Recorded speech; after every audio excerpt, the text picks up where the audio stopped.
Dobrý deň, počujeme sa. Dobrý deň, dámy a páni, prepáčte, malá technická prestávka a síce dám si letecký režim, aby sme neboli vyrušení. Odpojíme se od okolního světa a ponoříme se do lekce filmu podle Zuzany Kronerové. Ano, pardon. Dobře, něco mám mluvit. Tak já se nechám režírovat vámi teďka v tuhletu chvíli. Vítám vás na masterclass paní Zuzany Kronerové. Jsem rád, že je nás tady tolik, protože je to opravdu ojedinělá příležitost popovídat si s paní Kronerovou nejenom o tom, jakým způsobem se vlastně dostala k herectví, o herecké práci jako takové, ale i o všech dalších věcech, které vás v souvislosti s tím napadnou. My se budeme spolu nejprve bavit tedy řízeně a potom samozřejmě dostanete možnost na otázky i vy v publiku, čili vše, co vás zajímá, vše, co byste chtěli vědět o paní Kronerové a báli byste se zeptat, tak teď se chvilku nebojte, protože právě kvůli tomu tady teďka v tuto chvíli sedíme. Já budu ještě chvilku mluvit, a jestli jsem to správně pochopil. A samozřejmě herecká práce je něco, s čím je divák vždycky konfrontován a co obdivuje a sleduje ve výsledcích těch filmů a těch divadelních inscenací. My bychom se měli zároveň dneska dotknout toho, že to, co vypadá zdánlivě velmi jednoduše, je profese, která je nesmírně složitá v jednotlivostech a je třeba v tom, co jsme se teďka před chviličkou bavili před stanem. Paní Kronerová říkala, že včera hrála v češtině, dneska bude hrát ve slovenštině a teď si vlastně říkala, tak teďka budu mluvit slovensky na vás. Takže je to něco, co už na první poslech evokuje člověku, že to není úplně jednoduché. Ale prečo? To je úplne jednoduché. Tak, milí priatelia, dobrý deň ešte raz. Takže už nebudem si robiť technické pauzy a už som v rukách pana moderátora, takže nech sa páči. Dobře, tak já budu muset samozřejmě teďka, když vás mám vést tou cestou toho rozhovoru, tak se nemohu nedotknout toho, že vaše cesta směrem k herectví vedla z herecké rodiny a o několika rozhovorech jste dokonce říkala, že z herecké šatny, protože když jste byla malá, tak jste v ní bydlela. Áno, je to pravda, keď sme sa presídlili z divadla, z komorného divadla v Martine, a teda z mesta Martin, ktoré je na strednom Slovensku a je takou kolískou vzdelanosti a kultúry, a to divadlo v Martine, kde začínali moji rodičia, je stále na vysokej úrovni, je skvelé, možno ste aj mali možnosť vidieť nejaké inscenácie.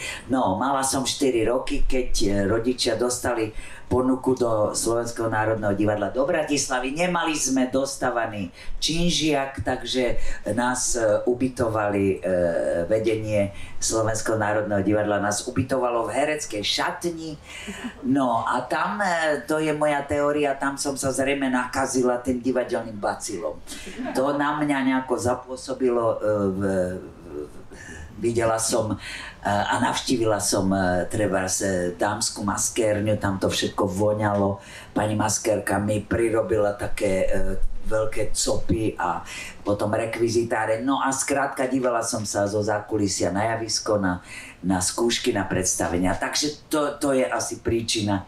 Obidvaja rodičia teda boli herci, mamička bola už hviezdou v Martinskom divadle, keď môj otec tam prišiel z Považsko-Bystrickej fabriky, kde bol majstrom, ale hral amatérsky ochotnícky divadlo.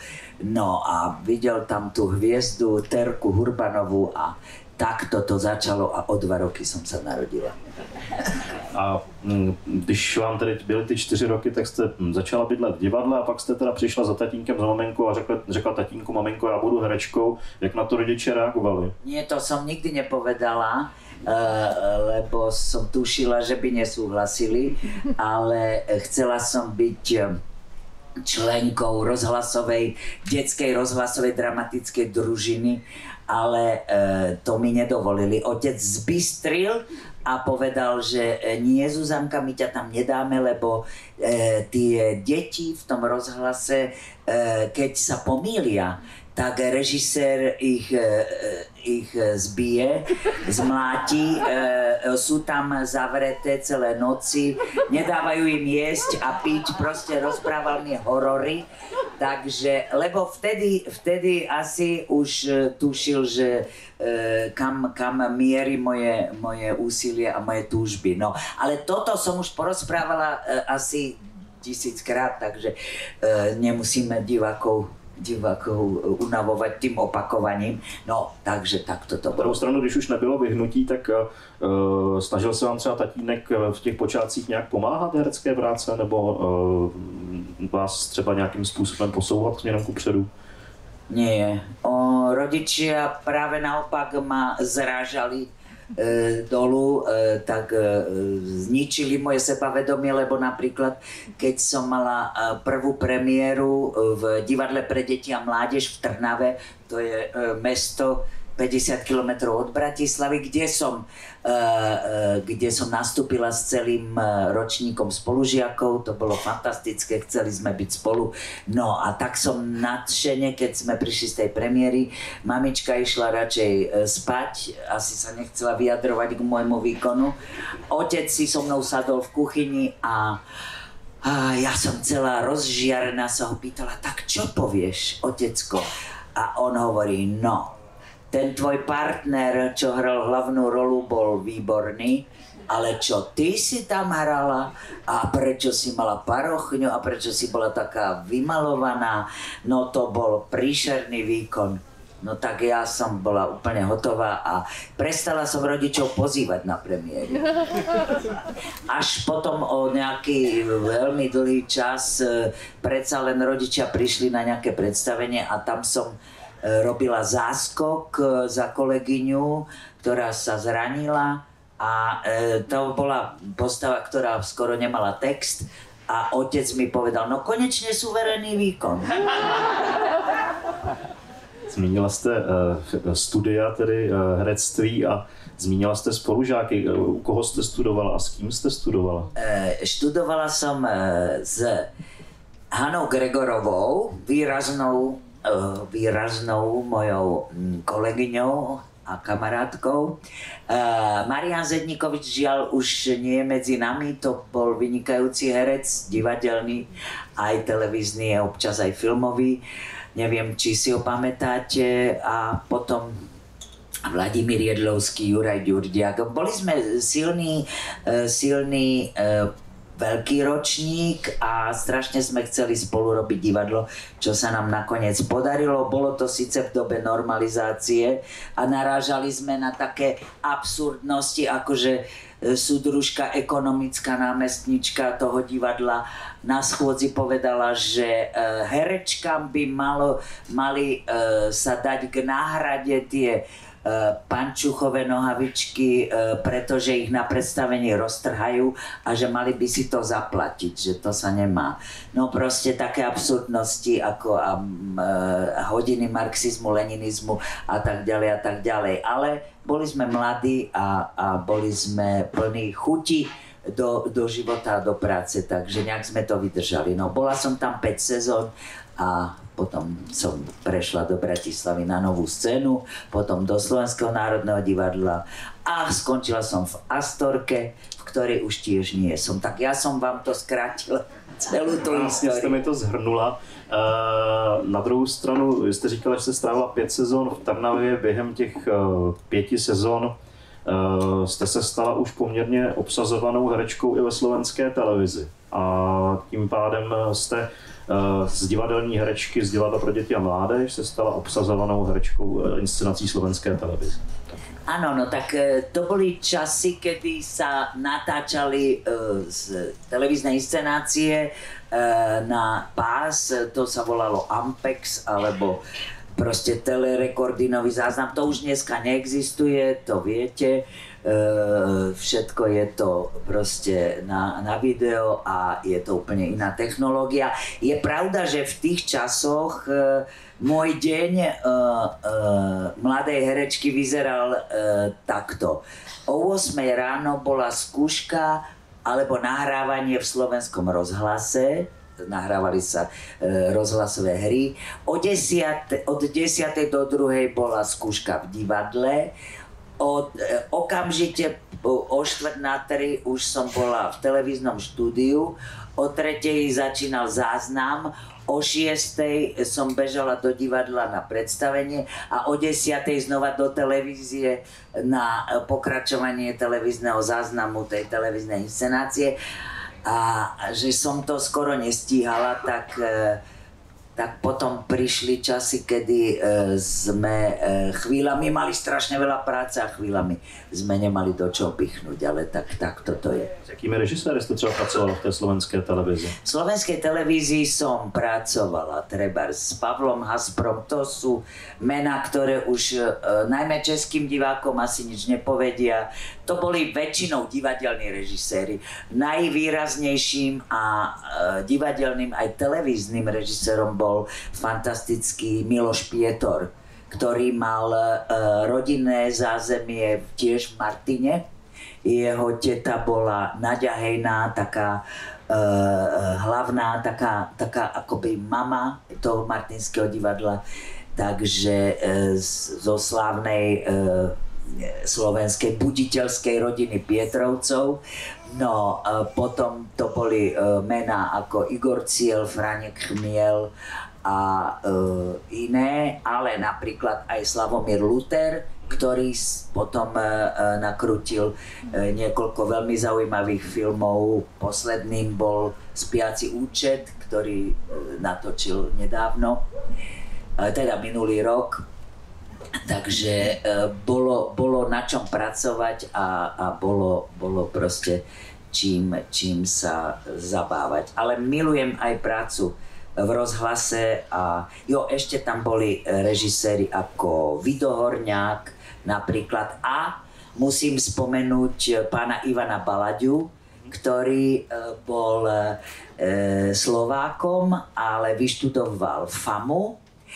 Bol zamestnaný v slovenskej televízii už od mladosti, bol nesmierne talentovaný, vytvoril niekoľko nielen televíznych inscenácií výborných, ale aj niekoľko televíznych filmov a potom, ak ste videli treba kinofilm Archa bláznu podľa Čechovovej poviedky Pavilon číslo 6. Ten film bol v Trezore a počas revolúcie pamätám sa, že sme si telefonovali navzájom s kolegami a zišli sme sa všetci v sále premietacej, pretože nám povedali, že to je film, ktorý bol dlhé roky v Trezore a treba ho vidieť, nádherný film.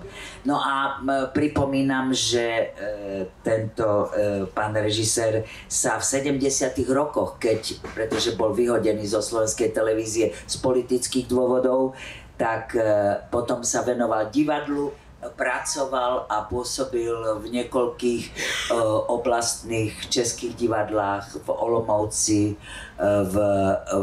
dlhé roky bol v Zlíne, bol tam aj šéfom a bol takisto ako bol vynikajúci filmový a televízny režisér, tak takisto bol fantastickým divadelným režisérom. Pre mňa mojím životným a kľúčovým a najlepším a režiroval aj inscenáciu Shirley Valentine, na ktorú vás srdečne pozývam o 19. hodine. No a musím sa priznať, že tá inscenácia bude mať teraz v septembri, čiže v září 21 rokov. mám aj nové kostýmy, lebo sa mi rozpadli. Jenom doplním, že Archu bláznů jsme tu také promítali v souvislosti s Luborem Dohnalem asi před 5-6 lety. Lubor Dohnal to napsal, Ivan Baladě to režíroval. Ten film dokonce nebyl zcela dokončený, domíchaný. V roce 1990 ho museli dokončit, protože už to nebylo možné v tom 70. roce.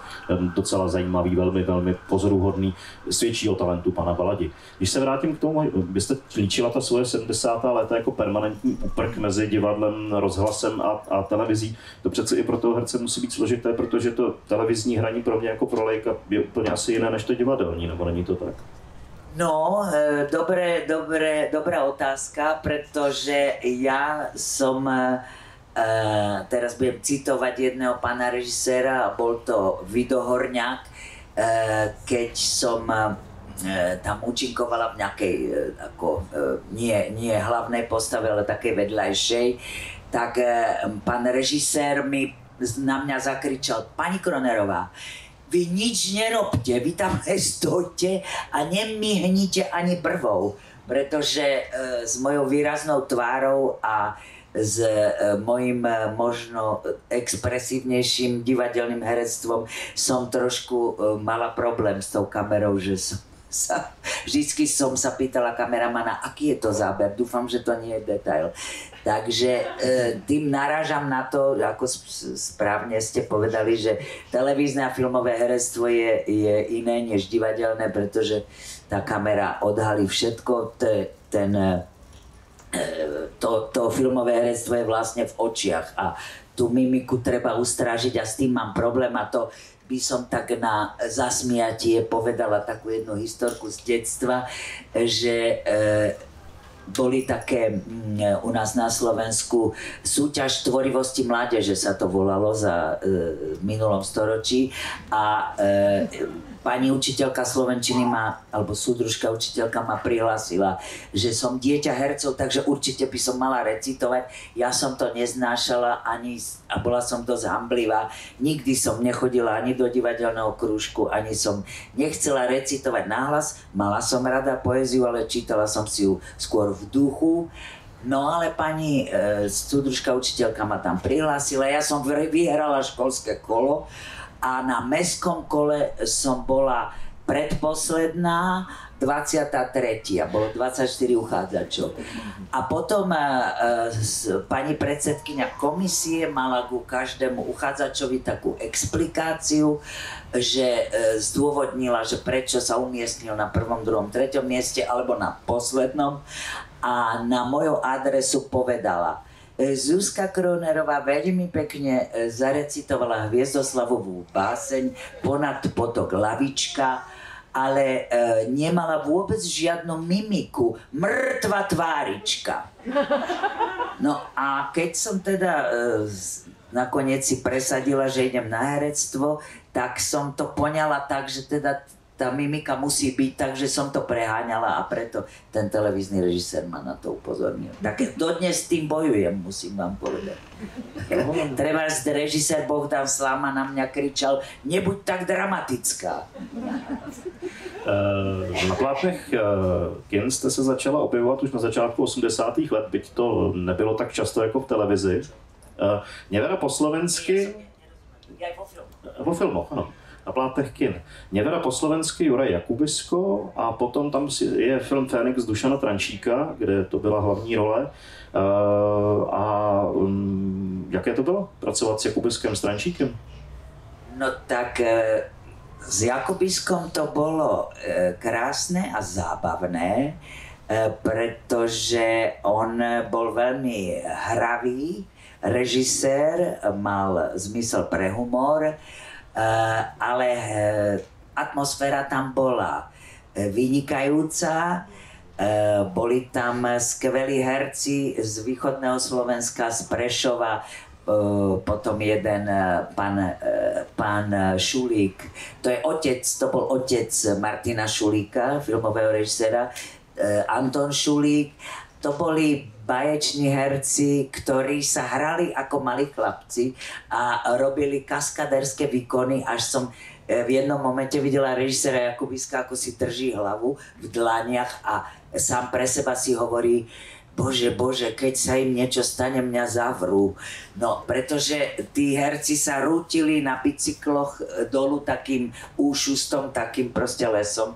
No, takže atmosféra báječná. Mne sa páčilo, že sme skúšali ako keby divadlo na takej ubytovni v Brezne a skúšali sme scény exteriérové, akože tam dvaja ľudia stoja, tretí tam príde a počúva.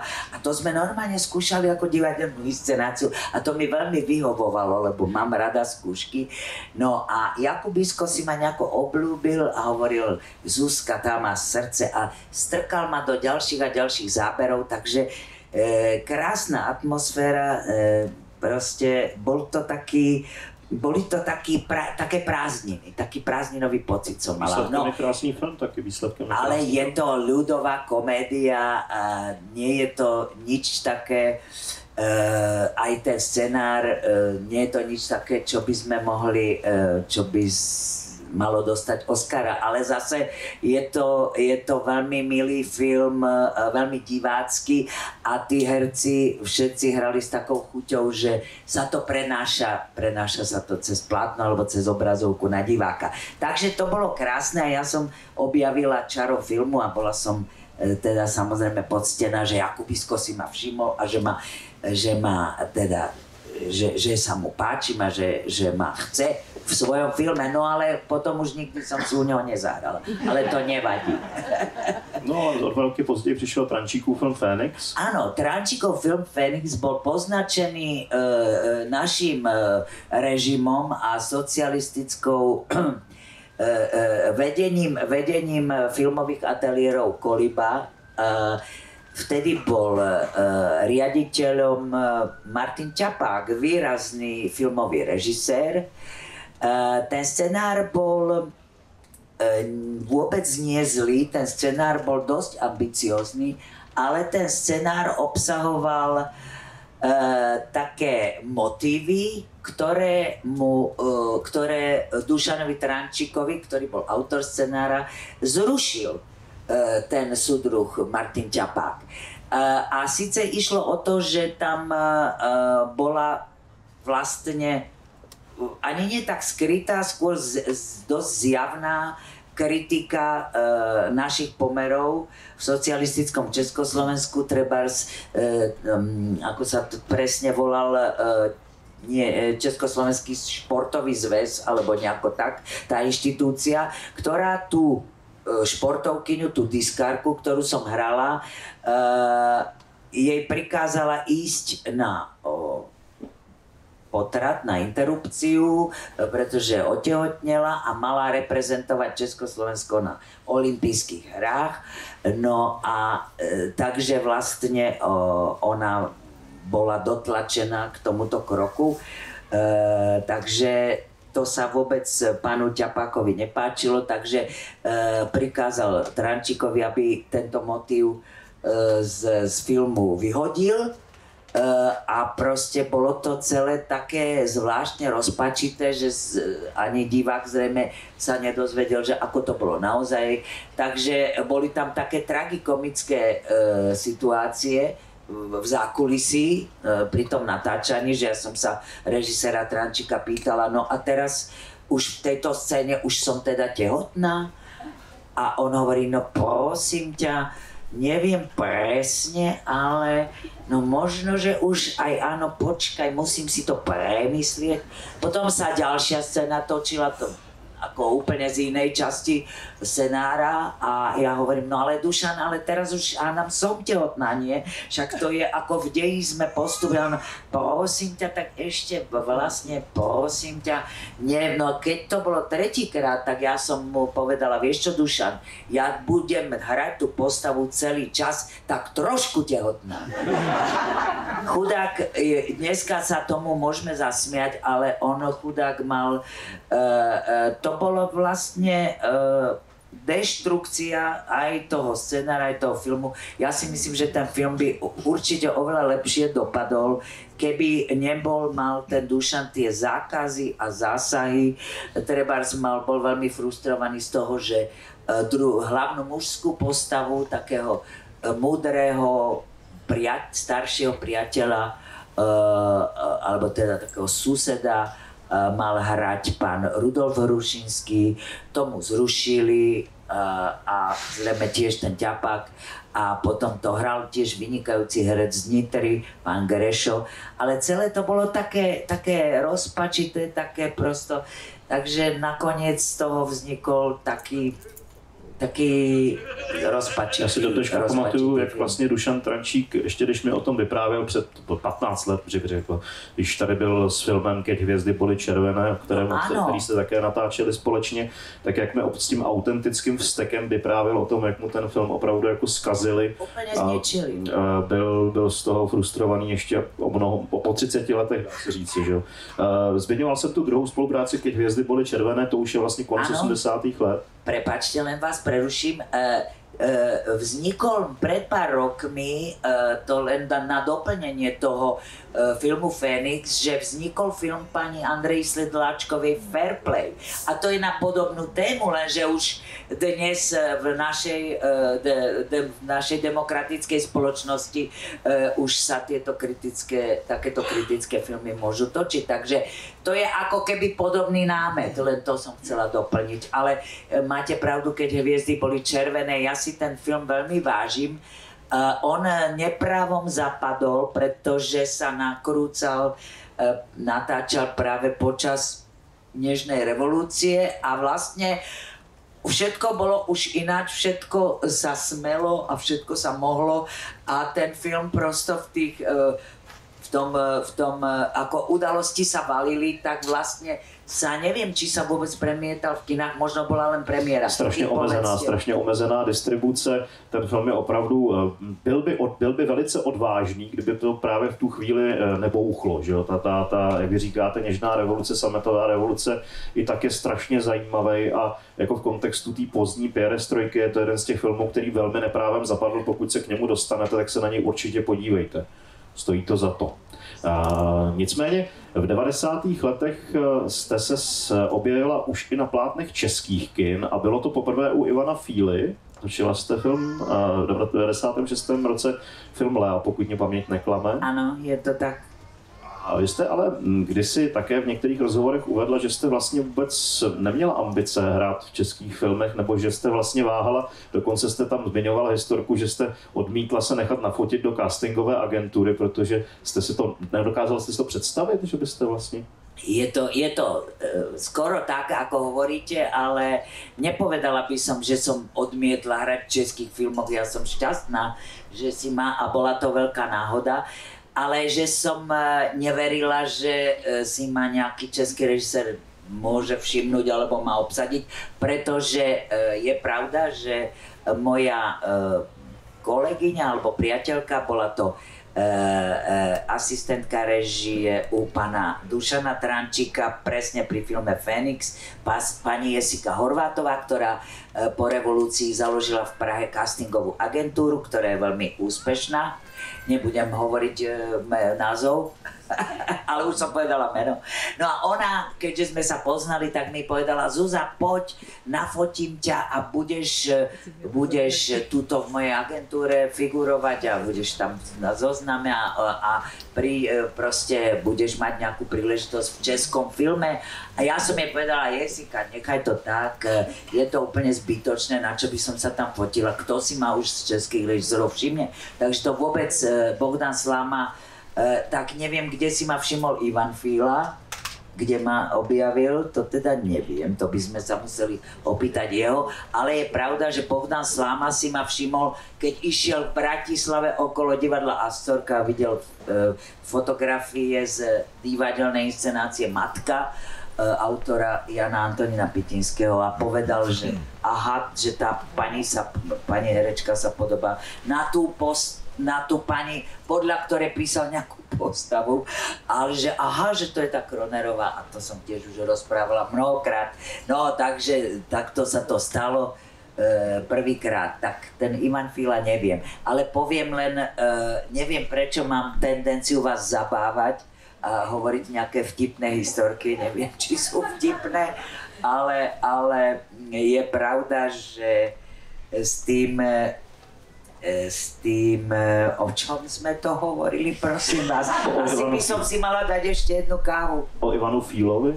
Áno, áno, to je krásna historka, že našťastie som nebola na premiére filmu a nepozvala som tam nikoho z rodinných príslušníkov, keď bola premiéra filmu Lea, lebo ja som prosím natočila strednú, výraznú postavu, hrali sme manželov s Mirkom Donutilom.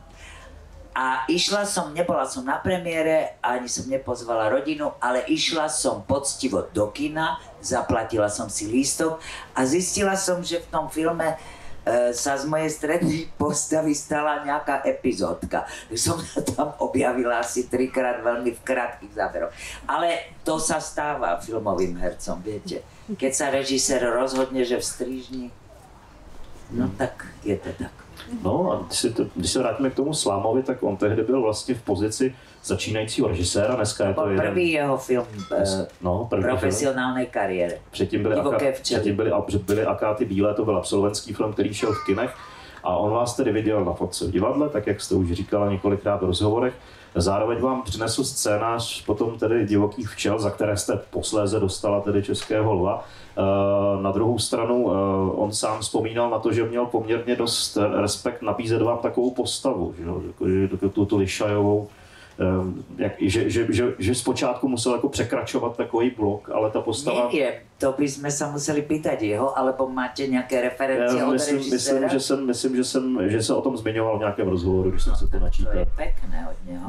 No, je pravda, že teda mne sa ten scenár veľmi páčil, veľmi.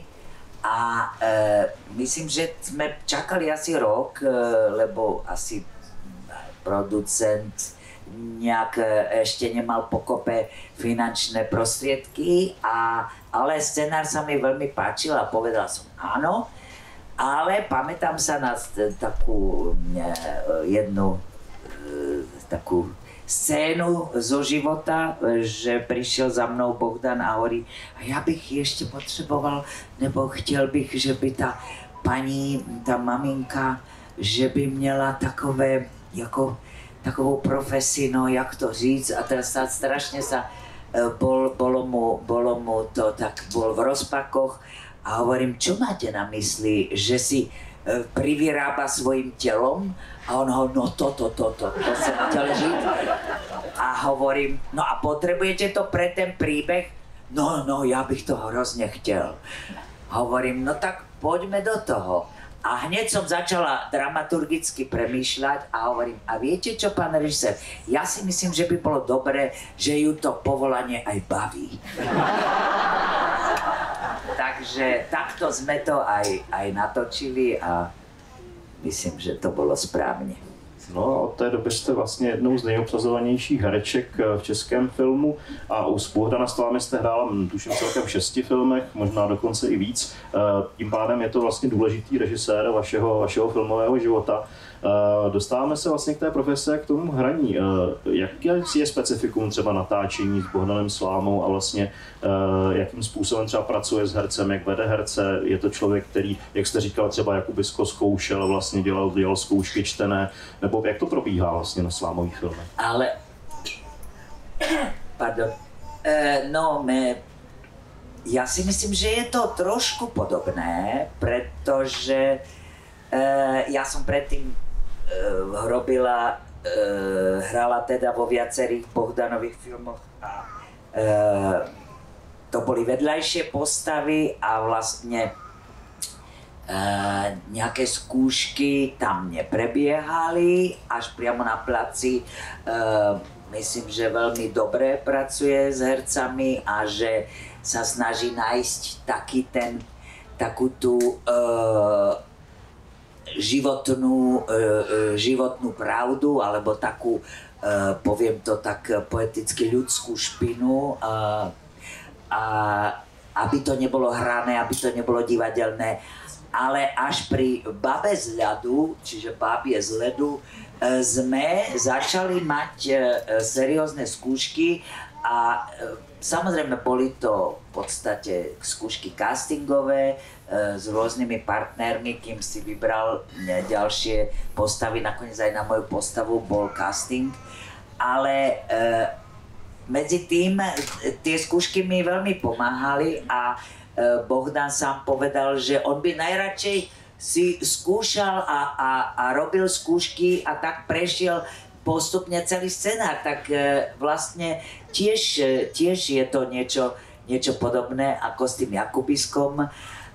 Mne tie skúšky, priznám sa, že pomáhajú a aj teraz musím teda priznám sa a môžem to myslím prezradiť, že teraz ideme do natáčania filmu Houpačky podľa knižky Lucie Konečnej a podľa scenára Lucie Konečnej, Mirky Slámovej a Bohdana Slámu a tiež sme mali niekoľko stretnutí a niekoľko skúšok, takže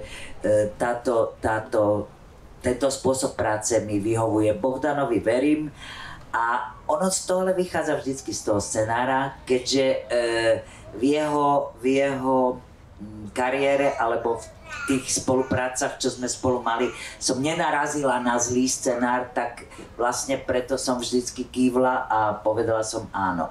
Na tom scenári veľmi záleží. A revidujete mu třeba ty postavy nějakým způsobem? Spolu vytváříte ty postavy, které hrajete?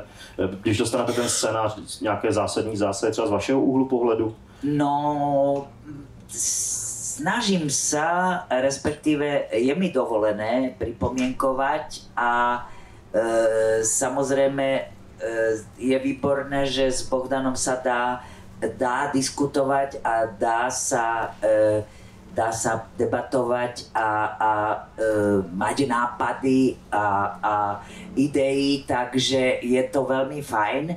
A samozrejme ale, že nakoniec je potrebné sa proste nielen mať konsenzus, ale nakoniec ten režisér je zodpovedný za to dielo, takže nakoniec chcem povedať, že som veľmi, veľmi v tom konečnom dôsledku, alebo už pri tom natáčaní snažím sa byť disciplinovaná a nerobiť tzv. Ľudovo povedané ofúky a hviezdne maniere. Preto som a podvoliť sa proste režisérovej predstave. A preto som dostala už na začiatku našej spolupráce prezývku Vlídná hviezda. A bez ledu už to byla opravdu velká hlavní role, navíc role, která byla poměrně fyzicky náročná, stejně tak třeba jako u toho Trančíkova Fénixe, že jste se proměnila v atletku, tady najednou se z vás stala vltavská otužilkyně. To není... Ano, a nie len vltavská. A byla jste předtím už příznivkyní? Nie, ja som, prosím, bola pravý opak otužilca. Ja som nemohla vliesť ani do teplého mora, ktoré malo nejakých 26 stupňov, pretože sa mi zdalo studené. Ale dá sa to natrénovať a keď sa vám veľmi páči scenár filmu, tak prekonáte sám seba. Musím povedať, že to otužovanie a ten tréning bolo na tom to najjednoduchšie a najľahšie. Ja som sa len bála, aby som svojmu kamarátovi nepokazila ten film, lebo prijať hlavnú rolu je veľká zodpovednosť, takže toto mi robilo starosti, ale nakoniec to dopadlo dobre. Ale rada by som sa ešte dotkla toho, že nie je to jediný režisér, s ktorým rada spolupracujem. A ja len vymenujem mojich obľúbených Alice Nellis, Jan Hřebejk, Tomáš Pavlíček, takisto veľmi, veľmi šikovný režisér. A povedzte ešte nejaké mená, ja sa chytím. Som sa teďka chtěl u niektorých z nich. No, počúvajte, Slávek Horák, na jeho nádherný film Domácí péče. A ešte, a nedávno, ešte povedzte nejaké mená. Já jsem se teďka zacekl u toho, že jsem se chtěl zastavit u toho Hřebejka. Ano, pardon, samozřejmě. Ale právě třeba Jan Hřebejk vždycky vypráví o tom, jak se snaží ty filmy s těmi herci spolu vytvářet, jak je vlastně hledá, jak vlastně ten scénář je pro něj jenom jako odrazová platforma, že je to vlastně taková herecká dílna, je to tak? No, ja som s Honzom spolupracovala iba dvakrát, ale je nesmierne šikovný, tvorivý, veľmi láskavý. No tak jeden film, to bol kinofilm Pupendo, kde som si zahrala a on bol veľmi zlatý, lebo ja som so sebou nebola spokojná, to nie som skoro nikdy, ale on, hovorím, a bolo to dobré? On hovorí, áno, ja som spokojený. No a potom druhá spolupráca bola na nejakom televíznej krimi jednom dieli nejakej série a s ním je to vždycky veľmi príjemné, ale hovorím, bola to spolupráca len dvakrát. Alice je skvelá, veľmi láskavá. Zároveň, když si vzpomínám, tak jste natáčela, mě třeba zajímá, zmínila se Tomáše Pavlíčka, který je vlastně příslušníkem té, řekněme, stále nastupující generace, když už to taky není mladý kluk, doufám, že tady někde není, úplně mladý kluk. Tak natáčela jste před pár lety, de facto 15 lety, třeba taky s Jurem Hercem, že jo, který byl úplně... Jo, no který, to je ďalší režisér mojho srdca. Časově, že? Dobre, že ste to povedali a natáčali sme vlastne takmer dva filmy naraz, česky najednou a boli to, s ním bola fantastická spolupráca, ale on bol nielen vynikajúci režisér, ale aj vynikajúci herec, takže a prosto úžasný človek. No a dnes som prosím na raňajkách stretla pani Veroniku Liškovú, s ktorou sme natáčali film Rok vdovy, kde hrám takú strednú postavu maminky alebo tchýne a odporúčam vám film, ktorý už dávnejšie mal premiéru, teda minulý rok, Rok vdovy. Krásny film. Je i ve festivalovém programu, nevím, jestli už byl promítán. Už bol, áno. Ale dneska kromě tedy Báby z ledu a zítra kromě štěstí, tak ještě budete moci vidět animovaný film, na kterém jste spolupracovala. Tuším, že to bude teďka někdy odpoledne v Klubu kultury. Je to tak.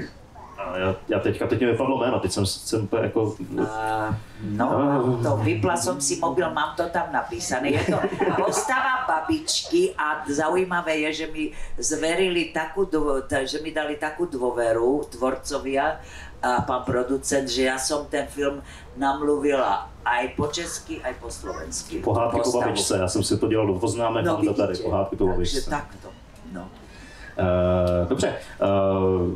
Pojďme se ještě dotknout těch specifik herecké práce.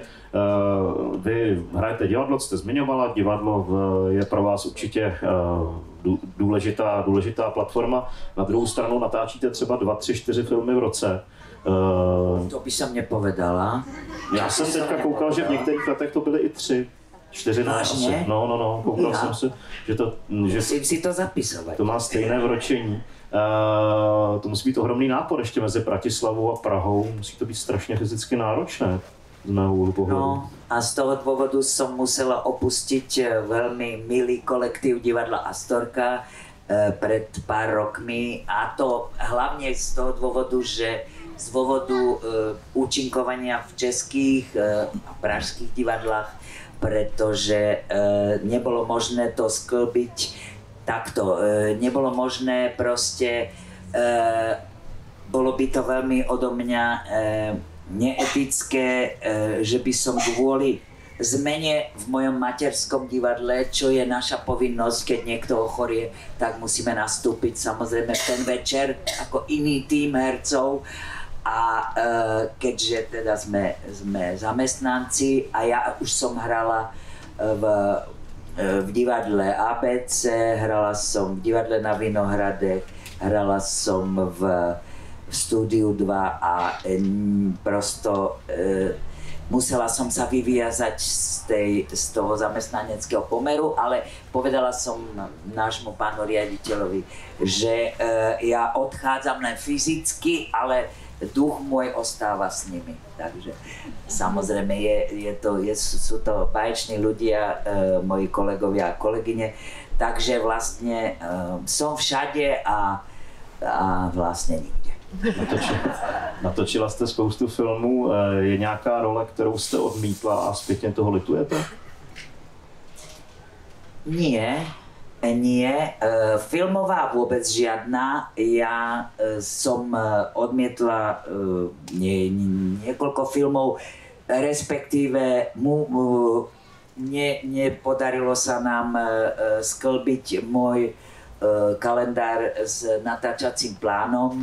Trebárs napríklad kvôli tomu, že po období covidu sme strašne veľa zájazdovali, trebárs s divadlom a nepostavil ten pán produkčný, nepostavil plán, takže som prišla o niekoľko pekných spoluprác.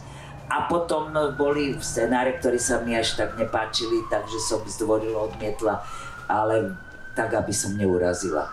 Ale jedna vec sa mi stala a prišla som o veľkú divadelnú postavu.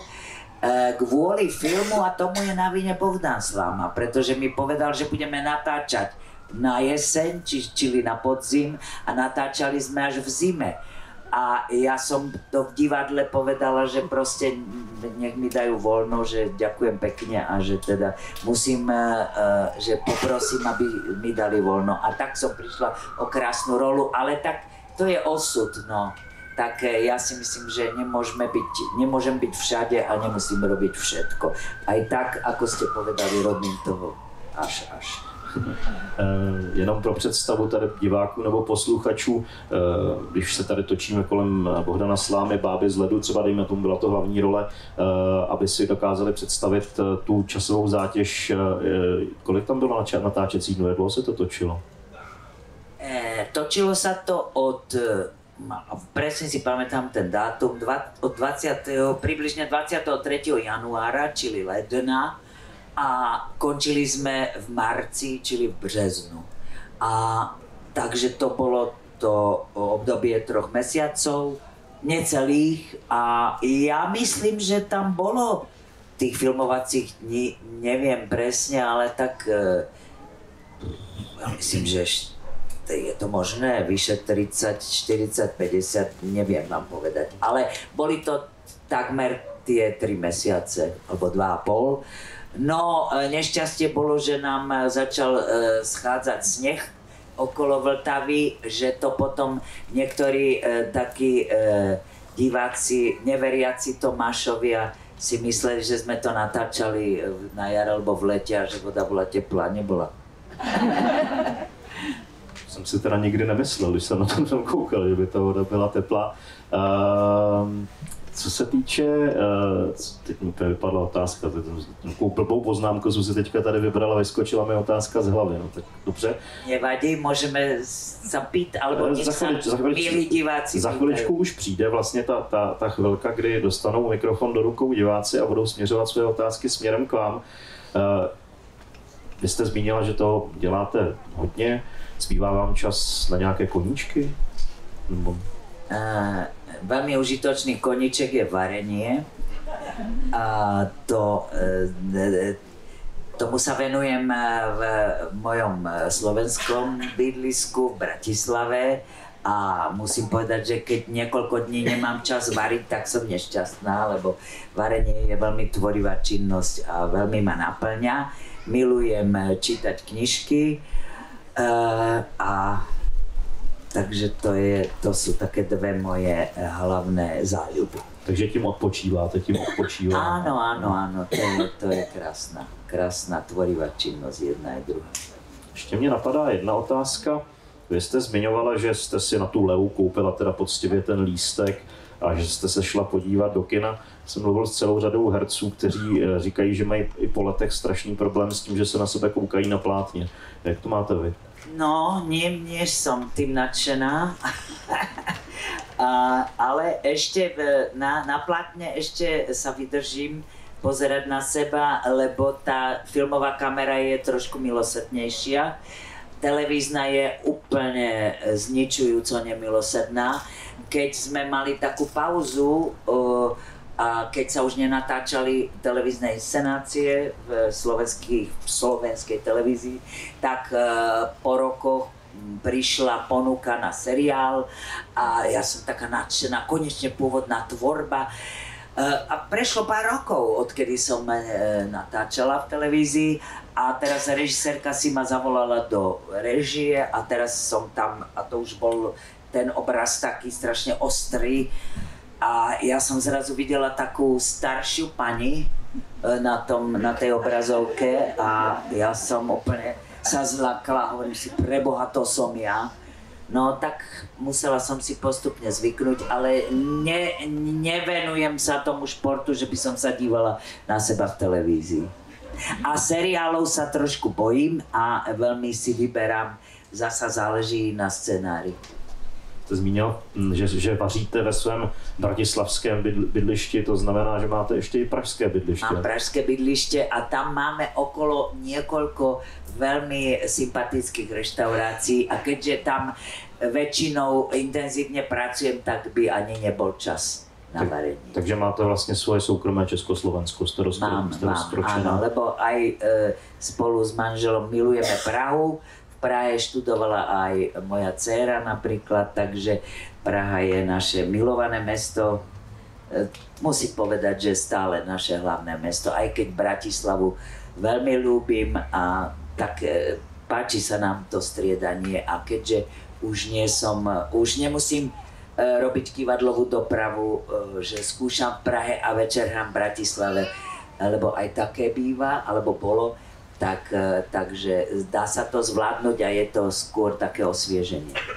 Češi máme takovou tendenci jako nekoukat se moc kolem sebe, takže o slovenské současné původní tvorbě toho většina lidí ví daleko méně než Slováci o té české. Natáčíte nějaké filmy i na Slovensku v současné době? No, s nejakými režiséry spolupracujete? Posledným filmom, ktorý sa dá považovať za slovensko-český alebo česko-slovenský, vždycky je tam tá koprodukcia, čo je veľmi dobré.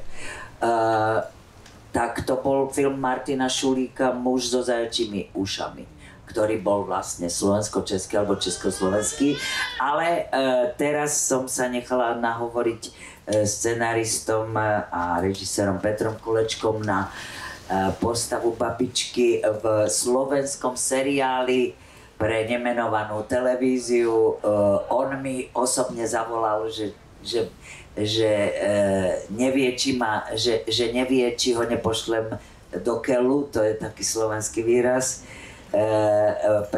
ale že chce sa spýtať, že či by som nezahrala v jeho scenári jednu babičku. No tak hrám ju po slovensky, ale sú to české scenáre. Petr Kolečko je skvelý scenárista, výborne píše. No a vidíte, tým som si sama pripomenula, že veľmi rada spomínam na film Zbožňovaný, ktorý Petr Kolečko nielen napísal podľa autentického príbehu svojho deda, ale aj režíroval a veľmi sme si porozumeli pri tej práci, no a veľmi je mi tak pekne smutno z toho, že to bola moja vlastne jediná spolupráca s Jirkom Bartoškom a veľmi som šťastná, že som to mohla zažiť a ten film vôbec nie je zlý, je podľa mnohých názorov veľmi vydarený.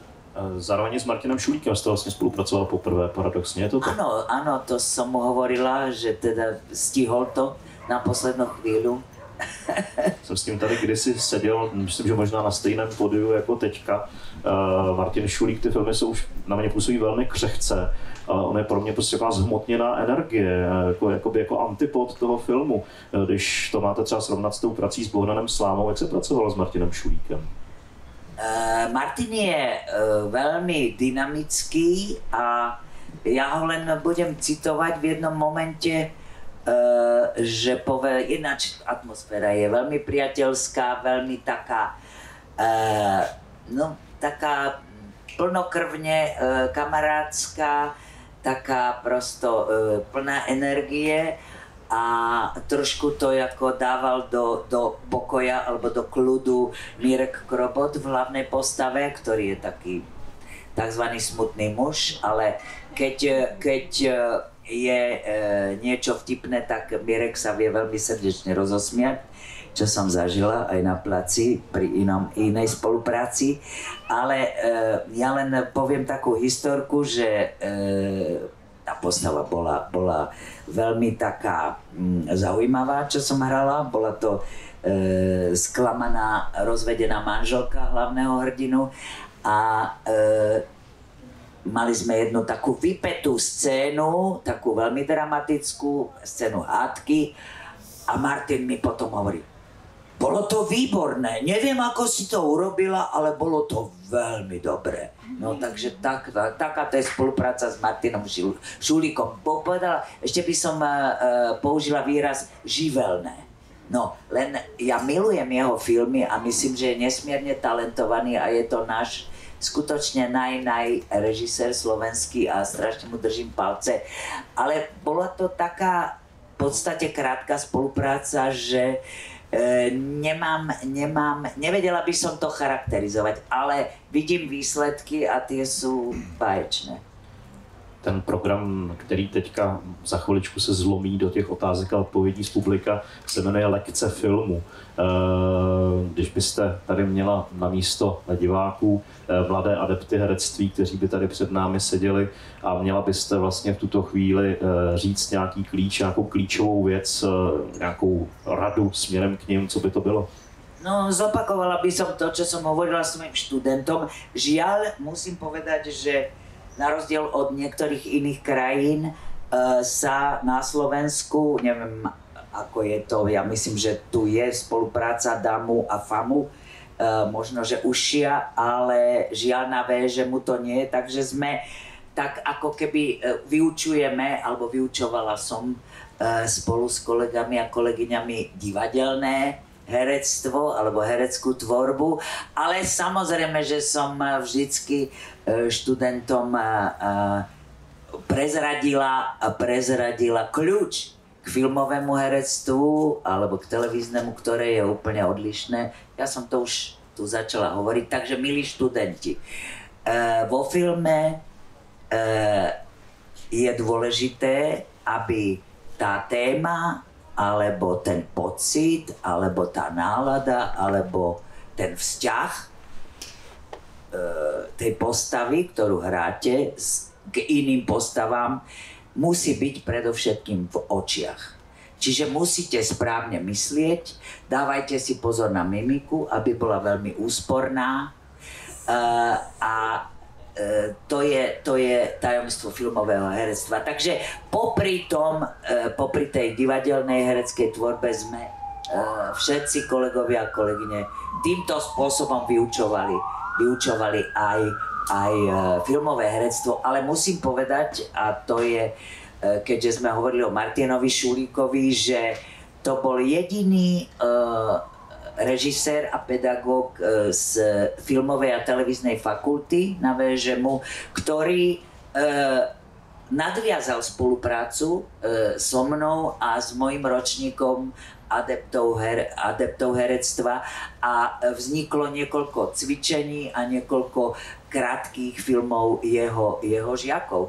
Takže Martin i v tomto je a myslím si, ja už nevyučujem, pretože to by som nestihala v rámci mojich príležitostí hereckých v Čechách. Takže, ale myslím, že to Martin v tom pokračuje. Takže je to dôležité a malo by to pokračovat. Takže klíče v očích, těch 60 minut té naší řízené debaty je za námi a v tuto chvíli je čas a prostor pro vaše otázky.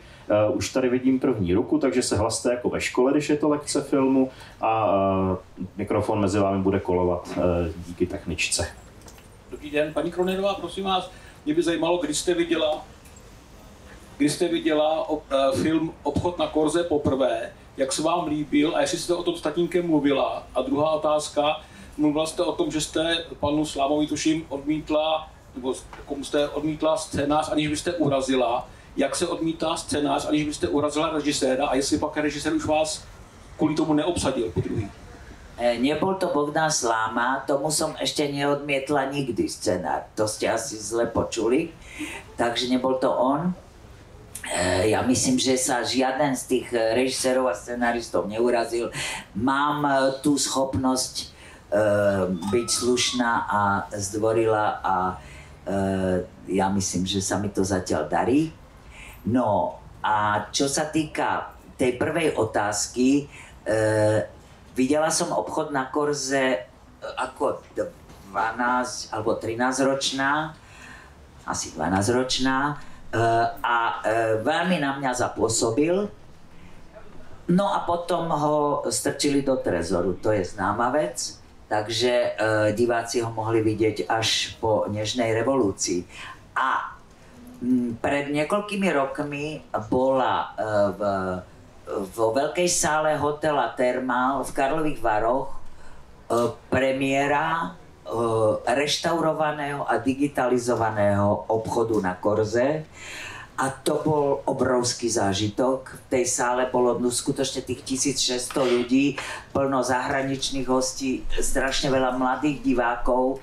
A musím povedať, že tam bolo také ticho pri tom premietaní, že by bolo počuť aj padnúť aj špendlík.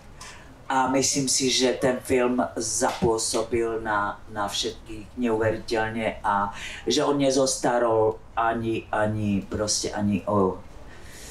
No, skrátka, je to nadčasový film, je právom získal cenu Americkej akadémie, ale vďaka 3 úžasným kameramanom, českým kameramanom a jednému panu technikovi zo Slovenska. Teraz by som asi nezopakovala presne tie mená, ale jeden z nich je pán Šlapeta. Tak je ten film nielen obrazovo, že sú tam detaily a je krásny kontrast medzi čiernou, bielou a tými odtieňmi sivej, šedej, ale aj zvuk je lepší než originál. Takže mala som obrovskú radosť a zadozučinenie. Uvádzal to medzi inými aj pán Elmar Klos mladší. Takže to si myslím, že to bol aj myslím si, že vrchol otcovho, teda v tej filmografii otcových postav je to postava plus pani Kamínska. No a ešte musím ako perličku povedať, že som bola ako taká tínedžerka na natáčaní filmu 2 týždne v mestečku Sabinov na východnom Slovensku. Takže som zažila aj režisérov, pána Kádara, pána Klosa a celú tú atmosféru, takže no a zažila som týždeň Oscarové dni mesta Sabinov 40 rokov po udelení Oscara tomuto filmu a to boli týždňové oslavy fantastické, bol tam František Zvarík, ktorý hral postavu toho gardistu, bola tam pani Edita Grossmanová, vdova po pánu scenaristovi Ladislavovi Grossmanovi a bola som tam ja a bolo to vynikajúca udalosť, takže a potom ešte to zopakovali po 10 rokoch, takže ten film, no a ešte sa premietal aj v Čechách sa premietal tento reštaurovaný film v kinách a na Slovensku iba vo filmových kluboch, žiaľ. My jsme ho promítali loni, tady shodou okolností v souvislosti s retrospektivou Zdeňka Lišky, hudebního skladatele, a můžu potvrdit, že ten film opravdu byl nesmírně přijat. Bylo tam plně plno, já jsem se ptal těch diváků, jestli tady je někdo, kdo to nikdy v životě neviděl. Oni se ze 2/3 přihlásili, protože tam byla spousta mladých lidí a odcházeli naprosto zdrcení tím filmem. A ještě jedna věc, jste zmiňovala teda, že to je asi jako největší tatínková role. Já si vzpomínám na velmi podobný účinek filmu. Před 2 lety jsme tu měli retrospektivu Martina Fričenou před 3 a pouštěli jsme lidi z Maringotek. A tam to bylo velmi podobné, že to auditorium opravdu si ten film neslo sebou ze sálu a že prostě byli tím filmem silně zasažení po těch letech mnoho. Ano, je to působivý film, máte pravdu. Tak, další otázka. Prosím. Na začátku jste říkala, že vás rodiče odrazovali od herecké kariéry a kritizovali vás. Stalo se vám potom, že tatínek přišel a řekl: promiň, Zuzko, mýlil jsem se, seš dobrá herečka? Nie. To mi nikdy nepovedal. A mamička, ktorá bola herečkou tiež, tak tiež ma veľmi kritizovala. Vždycky mali pripomienky, ale ja som rada, pretože Je to taký dobrý štart do profesionálneho hereckého života, že nebojím sa kritiky, príjmam pripomienky režisérov, alebo nechám sa skritizovať. Samozrejme, že tie kritiky, keď sú také analytické, tak sa dá im aj uveriť, alebo keď sú seriózne, no ale žiaľ u nás na Slovensku už sa alebo kritiky nepíšu, alebo nemajú kde ich písať tí, ktorí tomu rozumejú, alebo píšu tí, ktorí tomu nerozumejú. No, ale to je iná téma,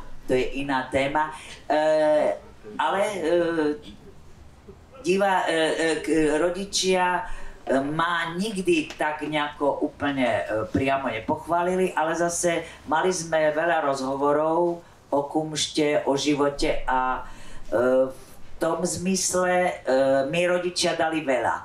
Hlavne otec, s ktorým sme debatovali dlho do noci a myslím si, že by bol aj zaujímavým, dobrým pedagógom, lebo mi niekoľko kolegov mladších, oveľa mladších od neho, povedalo, že spomínajú veľmi radi na spoluprácu s ním, lebo že keď boli nejak v úzkých a potrebovali poradiť, takže on im poradil, ale až keď sa ho spýtali, alebo že keď boli nejako veľmi kritizovaní režisérom, takže on ich nejakým spôsobom proste ochránil, alebo že ich proste držal chrbát, takže vidíte, tak túto schopnosť mal, ale nebol to typ taký mentorský, že by bol nejak poučoval. Len sme sa veľa rozprávali s mojou mamou tiež, takže tak sa s nimi rozprávam už len v duchu.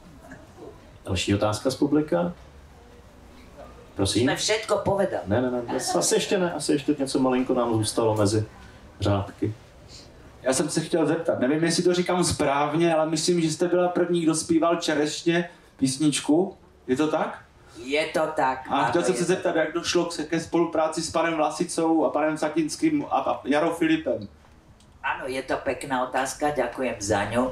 Jaro Filip študoval filmovú a televíznu dramaturgiu na VŠMU a mávali sme spoločné hodiny a to bolo marxizmus, leninizmus a angličtina. A v tej triede, kde sme mali mať tú hodinu, bolo piano. Takže keď neprišla pani profesorka, tak Jaro si sadol za klavír a hral a ja som do toho spievala, takže to je, a boli sme kamaráti. No potom sa z neho stal, on bol širokospektrálny človek, on bol fantastický dramaturg, herec, hoci to nikdy neštudoval, skladateľ, muzikant, rocker, pianista, spevák, všetko možné, aj zabávač. No a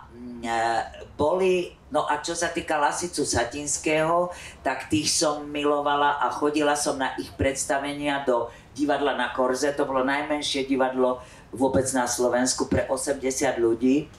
A tam mali svoj vlastný ako keby súbor Lasicu Satinského a robili fantastické tie svoje dialógy, vlastne hrali ako v predstaveniach. Takže tam som ich spoznala, zamilovala som si ich, aj ich knižky. Prešli roky a Lasica so Satinským potrebovali skladateľa a vybrali si Jara Filipa. A to bolo v podstate koniec 70. rokov, začiatok 80. a začali robiť reláciu v televízii a tá relácia sa volala Kto si je za dverami.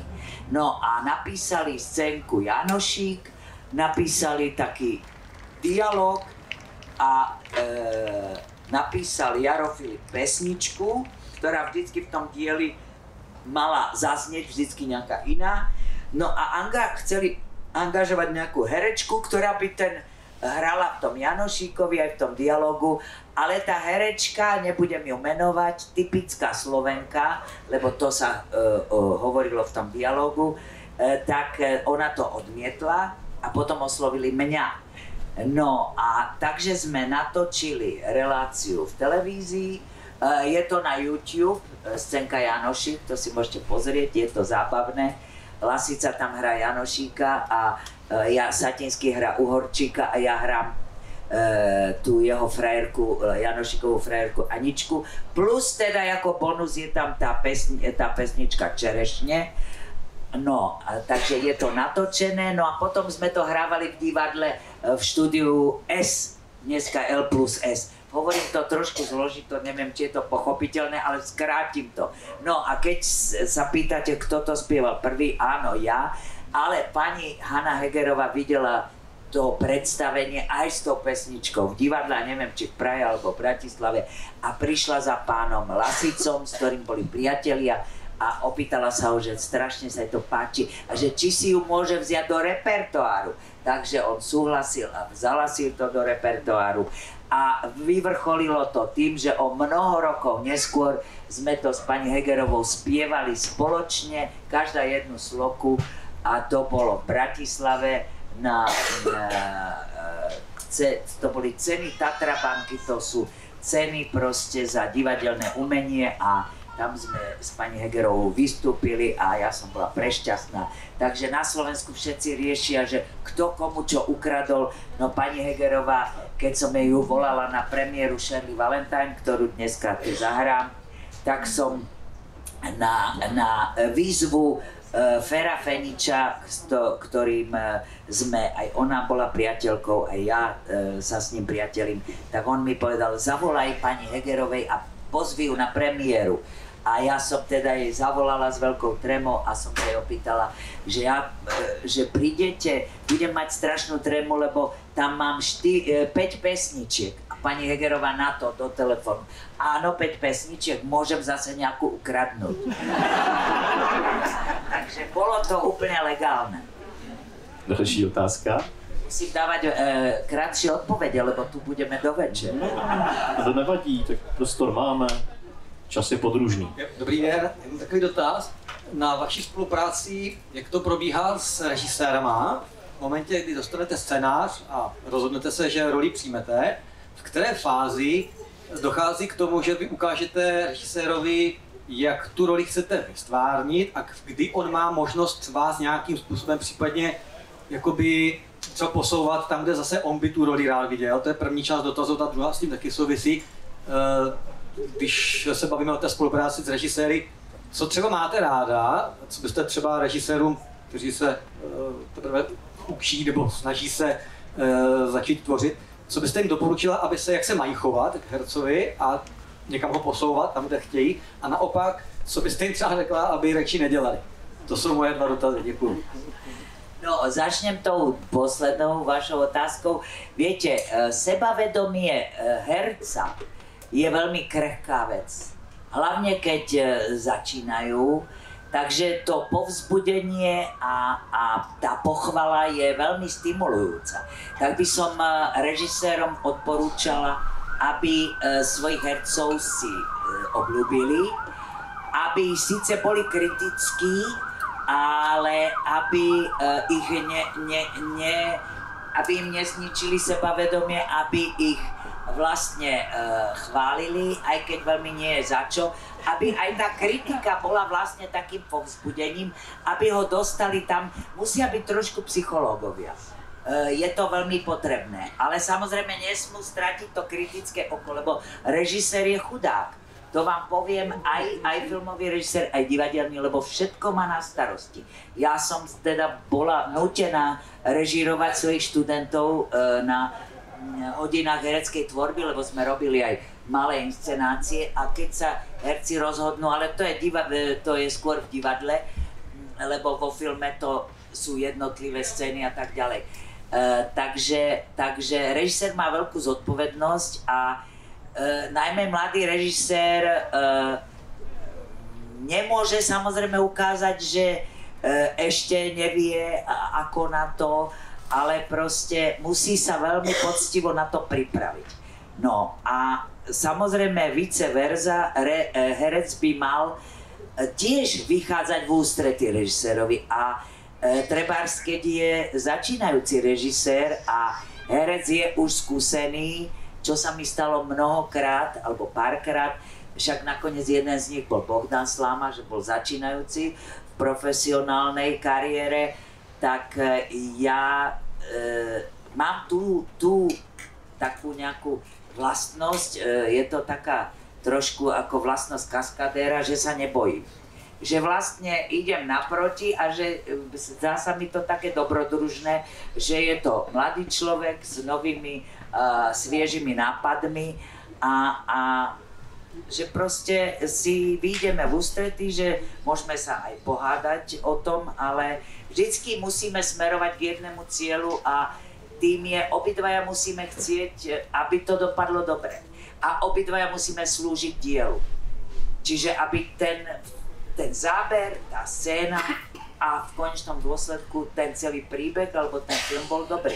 No a tá prvá časť otázky, že vlastne ako by sa mal režisér pripravovať, no to je, režisér by mal spolupracovať, ak je to súčasne scenárista, tak vlastne takisto potrebuje vedľa seba nejakého spolupracovníka, oponenta, prípadného oponenta a tým je dramaturg. Dneska je to dosť vážna vec, alebo taký nedostatkový tovar, nedostatkové zboží, po česky povedané, že tých dramaturgov je málo a nie všetci sú kvalitní a nie všetci sú nápomocní. Spomínali ste Lubora Dohnala, to je jeden geniálny aj scenárista, aj dramaturg, ale tejto staršej generácie.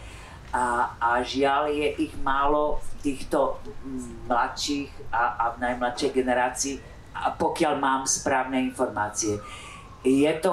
Tam na to tiež treba talent, proste mal by to byť človek, ktorý pomáha režisérovi, aby ten príbeh mal nejakú štruktúru a aby proste držal pohromade, aby sa nerozvetoval treba na mnoho motivov, aby proste mal ťah takzvaný. No a čo sa týka teda mladých režisérov, prajem im, aby našli svojich spolupracovníkov, dramaturgov, respektíve aby sa strašne poctivo pripravovali, aby boli, musia byť veľmi niekoľko krokov pred ostatnými tvorcami. No je to ťažké a zložité a veľmi, veľmi držím palce. Výhodou je, keď je niekto taký skvelý a talentovaný scenárista, ako je niekoľko režisérov, medzi inými aj Bohdan Sláma. No. Takže to je výhoda. Keď preberiete inú látku, iného scenáristu, tak je to zrejme obťažné. Ale najlepšie je, keď vzniknú týmy, ktoré spolupracujú a kde si navzájom pomáhajú. Takže asi to. A ještě jsem se chtěl zeptat, ta první část byla, který moment, kdy jako herec ukážete tomu režisérovi, jak byste to pochopil, jak to chcete hrát? Je to až den natáčení, nebo si dáváte nějakou zkoušku předem? Ja určite vždycky vítam tie skúšky predtým, respektíve keď dostanem scenár, tak ja sa veľmi, veľmi často a vždycky sa pýtam režiséra alebo režisérky, ako si to predstavuje. Poviem za všetky príklad s pani režisérkou Veronikou Liškovou, ktorá je veľmi citlivá dokumentaristka, teda myslím, že to bol jej prvý hraný film, to je ten Rok vdovy. A treba, ja som veľmi stála o to, aby sme sa čo najskôr zišli, aby sme hovorili o tej postave. Je to, treba, neviem, či ste to videli, je to postava tchýne. A viete, ono ako je také klišé, že tchýne je tá nepriateľka tej snachy a že je proste protivná a že to sú také klišé z tých takých ľudových komédií. Ale zhodli sme sa a ja som veľmi stála o ten pohľad pani režisérky, že ako to vidí. A teda ten príbeh je, musím povedať len jednou vetou, že ten príbeh začína tým, že tej hlavnej postave, ktorú hrala Pavla Beretová, zomrie manžel náhle. Mladý človek z plného zdravia a ja som hrala jeho matku, čiže jej tými. A s režisérkou sme sa zhodli, ja som to cítila podobne, že nebudeme robiť tú tchyni takú, akože je proste taká nepriateľská voči tej snache, voči tej neveste. A Veronika Lišková povedala, ona je krehká, je to, a teraz sme postupne budovali ten charakter, že sme si o ňom rozprávali, o tej postave, že je. A aj s predhistóriou, ona tam nemá veľký priestor, tá postava, ale museli sme si povedať všetky, že ako si myslíme, že žila, aký bol vzťah k tomu manželovi, že manžel ju opečovával, že potom to prebral po smrti manžela, prebral tú péči, tú starostlivosť jej syn.